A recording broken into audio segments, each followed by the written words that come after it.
시청자 여러분 안녕하십니까.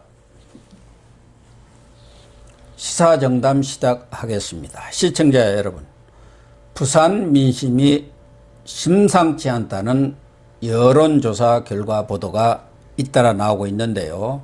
그 진상을 이종근 전 데일리안 편집국장님과 분석해 보도록 하겠습니다. 이 국장님. 네, 안녕하십니까. 그동안 PK, 네. 이른바 부울경 아닙니까? 네. 부산, 울산, 경남. 네. 이 지역의 민심은 야권 우세, 특히 부산의 경우는 네. 국민의힘이 더불어민주당보다 훨씬 우세한 걸로 이렇게 알려졌는데 네. 최근 여론조사를 보면은 뒤집어졌다. 네. 이런 결과까지도 보도가 되면서 네. 이거 PK 민심이 변한 거 아니냐. 네. 이런 관측까지 나오고 있는데 진상이 어떤 겁니까? 네. 여론조사 내용들을 좀 우선 소개를 좀 해 주시죠. 예, 그렇게 된 가장 결정적인 계기가 리얼미터입니다. 예. 리얼미터가 근 한 수주간 문재인 대통령의 지지율이 계속 하락하고 있고 또 국민의힘이 지금 그 민주당보다 지지율이 더 오르고 있다라는 그런 여론조사를 계속 발표했습니다. 그런데 지난주 목요일과 그다음에 리얼미터는 두 번 하잖아요. 그러니까 그러니까 지난주 목요일, 그러니까 목요일 한 번, 월요일 한 번 이렇게 두 번에 걸쳐서 여론조사를 발표를 하는데 지난주 목요일 발표 갑작스럽게 이 국민의힘이 그런 민주당보다 이 지지율이 떨어지는 거꾸로 역전이 됐고 그 폭이 굉장히 컸습니다. 그런데 그 중에서도 부산 지역이 보니까 민주당이 34.5%, 국민의힘이 29.9%로 역전만이 아니라 오차 범위 바깥에 거의 5% 내외의 그런 이 격차로 급전한 거죠. 완전히 갑작스럽게. 그러면서 이 여론조사를 인용한 기사들 특히 방송에서도 그렇고요. 왜 부산 민심이 왜 바뀌었을까? 이 여론조사 전체 중에서도 그게 가장 큰 핵심으로 기사를 냈고요. 그 다음에 이어지는 게 가덕도다. 예. 가덕도를 민주당이 이제 공약으로 이미 했지만 그럼에도 불구하고 가덕도를 더 적극적으로 지금 한 것이 이렇게 먹혔다. 이런 식의 어떤 보도들이 이어졌습니다. 그런데 실상 그럴까요? 라고 제가 문제 제기를 하는 겁니다. 그러니까 네. 그 전주에 비해서 더불어민주당은 8.4%가 오르고 네. 국민의힘은 10.2%가 떨어지면서 전체적인 그 차이는 18% 정도가 왔다 갔다 하는 그렇죠. 거예요. 예, 출렁거렸죠. 이런 여론조사가 있을 수 있습니까? 그러니까 이유가 있으면은 되죠. 이유가 정확하게. 아무런 이유도 없는데 그런데 갑자기 그런다는 거 아니에요? 가덕도라는 일주일 건, 만에. 예, 가덕도라는 건 사실은 저는 그 설렁탕집 그런 그 곰탕 국물 있잖아요. 그것과 비유를 제가 하겠습니다. 울거먹고 또 계속 울거먹는 거예요. 새로 뼈도 안 집어넣고. 그러니까 2012년도에 문재인과 그다음에 박근혜 양당 후보들이 쟁점을 벌였을 때 그때도 문재인이 그렇게 역설했던 게 가덕도입니다. 또 오거돈 그때 이 지방선거 때 오거돈 부산시장 후보가 가덕도 해야 된다 그렇게 난리를 쳤었어요. 예? 그리고 그 가덕도가 지금에도 똑같이 나오는 겁니다. 그러니까 가덕도라는 거 부산 시민들이 갑작스럽게 가덕도가 이렇게 갑작스럽게 된 거야가 아니라 계속 이 불을 떼고 지피고 하면서 울거먹고 했던 것인데 한 주 사이에 그런 가덕도가 갑작스럽게 뭐 이렇게 착공을 했다거나 이것도 아니잖아요. 그러니까. 그런데 가덕도 때문에 갑자기 그 8%포인트 이상 이렇게 출렁거린다? 이게 말이 안 되고요. 두 번째는 똑같은 날 18일에서 20일 또 갤럽이 19에서 21일인데 너무 차이가 있는 거예요. 갤럽 조사는 19에서 21일 날 했네요. 예, 네. 하루 정도 차이 있지만 그럼에도 불구하고 중복되는 건 19, 20일은 중복되잖아요. 예. 그러니까 18일만 안 했고 리얼미터는 18일부터 20일이지만 갤럽이 19에서 21일이니까 이틀은 중복되는 거의 똑같은 시기에 첫 번째 문재인 대통령의 이 지지율이 리얼미터는 갑작스럽게 반등을 했다. 그래서 40%를 회복했다. 넘어섰다. 이렇게 나오고 있는데. 갤럽 자체 조사의 최저치 35%. 35%가 떨어졌지 않습니까? 예, 그래도 최저치예요. 갤럽은 우리나라에서 최고 권위를 자랑을 하고 있지 않습니까? 예. 그래도 좀 신뢰할 만한 여론조사 기관이죠. 예. 그러니까 일주일마다 하는 3개 여론조사 기간만 따져봤을 때 사실은 뭐 이렇게 이 추세선은 거의 비슷하게 흐르고 있거든요. 서로 이 포인트만 다르지. 근데 이날은 완전히 이렇게 크로스가 된 거예요. 그러면서 이 기사들이 전부 부산 지역의 얘기만 나오는 겁니다. 그래서 제가 들여다봤어요. 진짜 부산 지역이 그런가? 예, 물론 갤럽도 부산 지역, 갤럽은 다릅니다. 부산 지역을 보면 국민의힘이 36이고 민주당이 22예요. 자그마치 14%포인트나 국민의힘이 앞서는 걸로 돼 있는 겁니다. 비슷한 시기에. 그러니까 이게 도대체 어떻게 된 일이야? 한데 들여다봤더니요. 사실 이 표본이 말이 안 된다는 거예요. 왜 표본이 말이 안 됐냐? 자, 지금 갤럽이라든지 또는 지금 그 리얼미터가 일주일마다 하는 게 표본이 약 한 1000에서 1500 사이예요. 그러니까 전국적으로 1000이에요, 표본이. 예. 그런데 지역으로 따지면 100명 가까이밖에 안 되는 겁니다. 그러니까 PK 전체 해봤자 리얼미터는 191명이고 한국 갤럽은 151명인데 그것도 부산, 울산, 경남 아닙니까? 그러면 부산은 또 몇 명이나 되겠어요? 이번 선거는 부산만 따져야 되잖아요. 그러니까 부울경이 한 50에서 200명 사이면 부산은 뭐 한 5, 60명 되는 거 아닙니까? 그렇죠. 울산 뭐 다 따져 경남 전체를 따져야 예. 되니까 이 인구에 대한 어떤 비례 보정도 해야 된다면 50도 안 될 수도 있죠. 예. 각각의 이런 수치에서 이런 이 출렁거림을 여론조사 전문가들도 그래요. 이게 이렇게 출렁거렸다라고 이야기할 수 없는 수치다. 이 표본 자체가. 그러니까 실제로 이것만 이 부산 지역을 예를 들어서 유의미한 표본 800에서 1000명만 따로 했다. 그렇다면 그건 유의미하지만 100명을 갖고 이것이 부산 전체를 대변한다? 이건 있을 수 없다라는 겁니다. 전문가들은 200명 이하 표본은 오차 범위가 플러스 마이너스 20이라는 거 아닙니까? 그렇죠. 그건 그 정도는 믿을 수가 없다. 그러니까 전국적인 상황 속에서는 어느 정도 1000명 정도면 되지만 그 150 내지 200명도 안 되는 그런 부울경을 가지고 특히 부산 민심을 재단한다는 것은 말이 안 된다는 소리고. 근데 국제신문이 한 게 있지 않습니까? 네네, 국제신문이. 지난달에 26일부터 28일 한 거 보면은 네네. 민주당이 25.9, 국민의힘이 34.1 예. 이 국제신문은 부산 사람들만 그렇죠. 1014명을 한 거 아닙니까? 그렇습니다. 이게 맞는 것이지. 예. 어떻게 그 200명도 안 되는 플러스 마이너스 20의 오차, 40%의 오차가 있는 이런 결과를 믿을 수가 있느냐는 거죠. 네, 그렇습니다. 그러니까 말씀하셨듯이 국제신문은 부산을 대표하는 그런 지역 언론이고요. 그 지역 언론이 폴리컴이라는 이 여론조사 기관과 손을 잡고 1014명을 대상으로 했을 때 물론 날짜는 약간 차이가 있습니다. 한 1주 정도, 1, 2주 정도 차이가 있지만 국제신문이 매주 하는 어떤 이 여론조사는 아니니까요. 하지만 그럼에도 불구하고 이 수치는 유의미하다. 자그마치 8.2%포인트 차가 있지 않습니까? 이게 암만 뭐 중간에 대통령이 기자회견을 했다고 해서 뒤집혀진다? 그렇게, 한꺼번에 뒤집혀진다? 이런 수치는 아닌데, 제가 보기에는 리얼미터가 너무 지금 좀 튀는, 그런 여론조사 결과를 발표하고 여기에 따라서 뭐 가덕도를 띄우기 위한 정말 그런 수순처럼 보여진다는 거죠. 그러니까 지금 여권 전체가 PK 민심 잡기에 총력전을 벌이고 있지 않습니까? 네. 가덕도 신공항 특별법도 뭐 다음 달에 제정하겠다는 거고 또 하나는 네.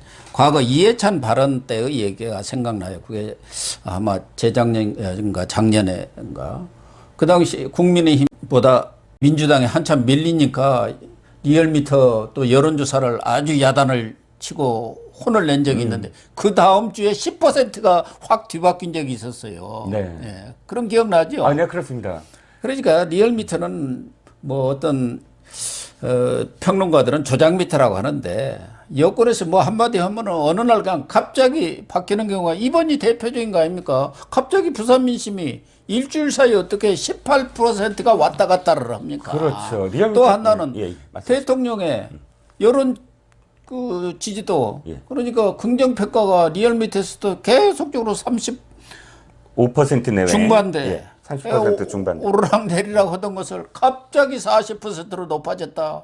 리얼미터만 지금 그러고 있지 않습니까? 그러니까 사실은 뭐 리얼미터를 저는 별로 믿지도 않습니다만은 여론조사가 엄청나게 영향력을 미치는데 이런 여론조사 결과를 가지고 여론을 정말 조작하는 거 아닌가 하는 생각까지 들어요. 예, 제가 웬만해서는 여론조사 기관을 믿을 수 없다라고 하는 분들과 관련해서 1년 넘게 그래도 추세선을 봐야 되고 어쨌든 그것을 완전히 뭐 사기다라고 이야기할 수는 없다라는 반박을 했지만 이번 그 여론조사만큼은 정말 믿을 수 없다. 정말 신뢰도가 떨어진다라는 생각을 금할 수가 없습니다. 그러니까 또 한 가지 생각이 드는 게 이게 지금 부산일보가 한 여론조사예요. 부산일보와 프레시안 그걸 좀 비교를 해드리면 프레시안이 최근 15, 16일 날 부산 시민 827명을 대상으로 했는데 여기서 후보가 없다, 지지하는 후보가 없다거나 모르겠다라고 대답한 응답자가 9.8%라는 겁니다.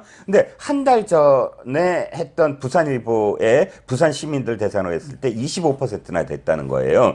즉, 지금 이미 부산 시민들 10명 중에 9명은 결정을 했다는 겁니다. 마음속으로. 찍을 사람을 이미. 그건 저는 어떤 의미냐?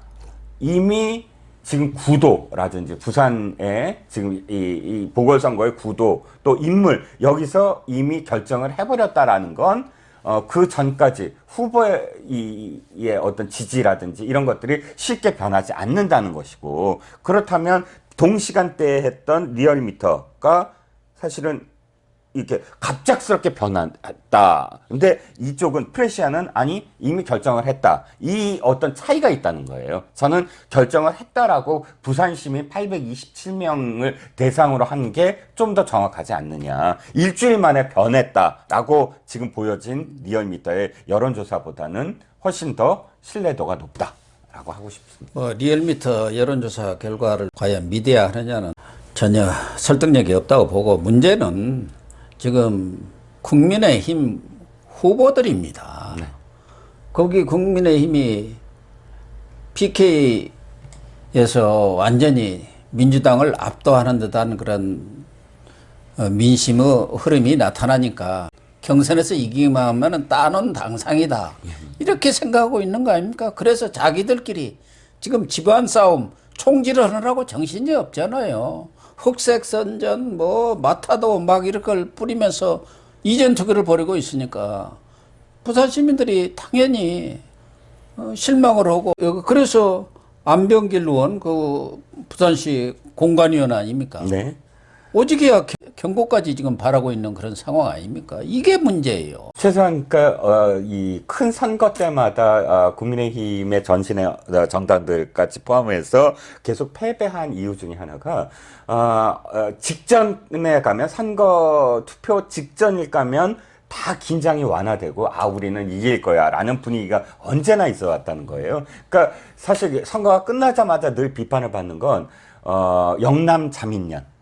뭐 영남 지역에서만 우리가 이기면 다 이길 수 있다라든지 영남 지역은 무조건 이긴다라든지 이런 식의 오만 내지는 자만을 버리고 정말 절박해야만 모든 선거에서 유권자들의 눈을 잡고 유권자들의 어떤 그런 선택을 받을 수 있다는 건 이게 사실 굉장히 중요한 포인트라고 생각을 합니다.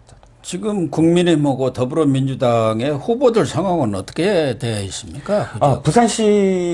부산시 쪽은 지금 그 김영춘 전 장관이 마음을 굳힌 것 같습니다. 그래서 자기 호가 가덕이다라고 이야기하면서 적극적으로 지금 조직과 물량을 지금 투입을 하고 있는 것 같고요. 여기에 상대적으로 부산 전 시장 이 어떤 사람들이 나오고 있는데 김영춘 전 장관이 훨씬 지금 앞서가고 있는 그런 형국입니다. 이쪽 이 야당 쪽은 사실 굉장히 난립해 있어요. 보면 지금 박형준 전 사무총장이 좀 앞서가고 있고 여기에 이현주 전 의원이라든지 이진복 전 의원이라든지 이 두 사람이 맹추격을 하고 있는 그런 상황입니다. 그 다음에 뭐 박민식 뭐 등등 조금 이 뒤처지는 이 후보들이 몇 명 있고요. 그러니까 유재준 후보는 아예 안 나오겠다라고 이야기를 했던 상황이라 현재는 그러니까 1강 2중 정도로 지금 보여지고 있습니다. 그런데 뭐 민주당 쪽에서는 대충 정리가 되어 가는 것 같고 전체적으로 보면은 김영춘 전 국회 사무총장과 해수부 장관도 한 사람 아닙니까? 네네. 장관. 변성찬 시장 권한대행 뭐 이런 정도로 압축되는 것 같죠 아마. 예, 그렇습니다. 근데 국민의힘 쪽에서는 지금 한 10여 명 나와 있습니까? 9명.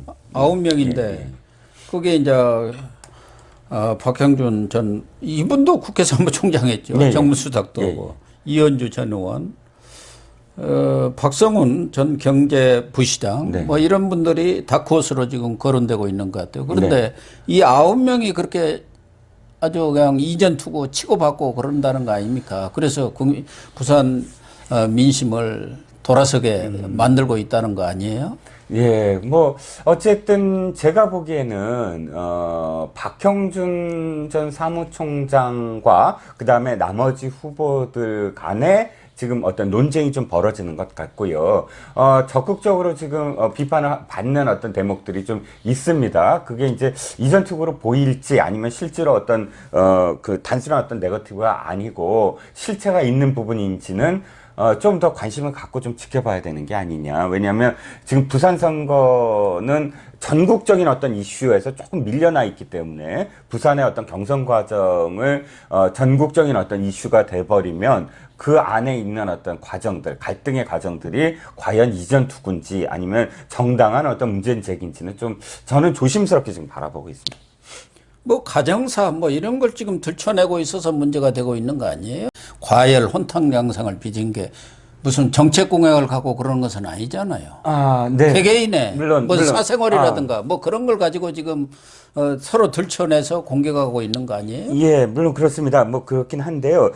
저도 그쪽에 이제 지역 언론에 있는 그런 기자들과 좀 얘기를 해봤습니다. 그런데 조금 조심스러워지더라고요. 제가 아직 정확하게 이렇게 파악을 하지 못해서 만약에 부산과 관련된 그런 이 선거 판세를 한번 제 시간에 하게 되면 제가 좀 더 정확한 사실을 갖고 아마 말씀을 드릴 수 있을 것 같습니다.